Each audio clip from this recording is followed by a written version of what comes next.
തളിപ്പറമ്പിൽ അതിനിടെ TK Govindan CPIM പുറത്താക്കിയ CPIMന്റെ ജില്ലാ സെക്രട്ടേറിയറ്റ് അംഗമായ TK ഗോവിന്ദനെ പിന്തുണയ്ക്കാനുള്ള കോൺഗ്രസ് നീക്കത്തിനെതിരെ അവിടെ ഇപ്പോൾ കോൺഗ്രസിൽ കലാപക്കൊടി ഉയരുന്നു എന്ന വാർത്ത വരുന്നുണ്ട്. KPCC അംഗം കൊയ്യം ജനാർദ്ദനൻ തളിപ്പറമ്പിൽ സ്വതന്ത്ര സ്ഥാനാർത്ഥിയാകാൻ പോകുന്നു എന്നാണ് വാർത്ത. എന്താണ് ഇതിന്റെ വിശദാംശങ്ങൾ? അജീഷ്.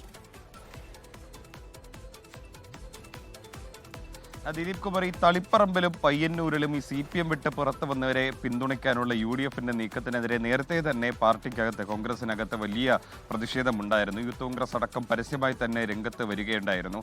അടികൊള്ളാനും അറസ്റ്റ് ചെയ്യവരിക്കാനും ഒക്കെ കോൺഗ്രസ് പ്രവർത്തകർ വേണം, പക്ഷേ സ്ഥാനാർത്ഥിയാകാൻ പുറത്തു നിന്നവരെ കൊണ്ടുവരുന്നത് ശരിയല്ല എന്നുള്ളതായിരുന്നു അവരുടെയൊക്കെ നിലപാട്. ഇപ്പോൾ KPCC അംഗമായിട്ടുള്ള കൊയ്യം ജനാർദ്ദനൻ, അദ്ദേഹം തളിപ്പറമ്പ് കേന്ദ്രീകരിച്ച് പ്രവർത്തിക്കുന്ന ആളുകൂടിയാണ്. ഒരു ഘട്ടത്തിൽ അദ്ദേഹത്തിന്റെ പേര് വരെ തളിപ്പറമ്പിലും തലശ്ശേരിയിലുമൊക്കെ പരിഗണിച്ചിരുന്നു. അദ്ദേഹമാണ് ഇപ്പോൾ തളിപ്പറമ്പിൽ സ്വതന്ത്ര സ്ഥാനാർത്ഥിയായി വിമതനായി മത്സരിക്കാൻ ആലോചിക്കുന്നത്. നാളെ നാമനിർദ്ദേശ പത്രിക നൽകുമെന്നാണ് അദ്ദേഹം അറിയിച്ചിട്ടുള്ളത്. TK ഗോവിന്ദനെ പിന്തുണയ്ക്കാനുള്ള UDFന്റെ നീക്കം, അതിൽ പ്രതിഷേധിച്ചുകൊണ്ടാണ് അദ്ദേഹം സ്വതന്ത്രനായി മത്സരിക്കാൻ ഇപ്പോൾ ആലോചിക്കുന്നത്.